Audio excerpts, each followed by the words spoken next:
What's the meaning of All-American?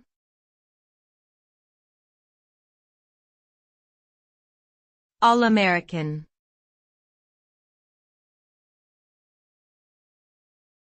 All-American.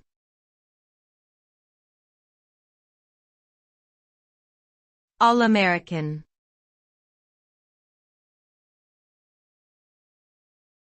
All-American.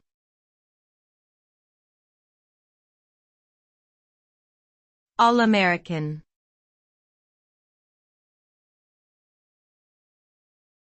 The term All-American is typically used to describe someone or something that embodies the values and ideals traditionally associated with the United States. This may include traits such as hard work, patriotism, and a commitment to family and community. The phrase is often used in reference to athletes who are considered to be the best in their sport at a national level. Being labeled All-American is seen as a great honor and symbol of excellence in the United States.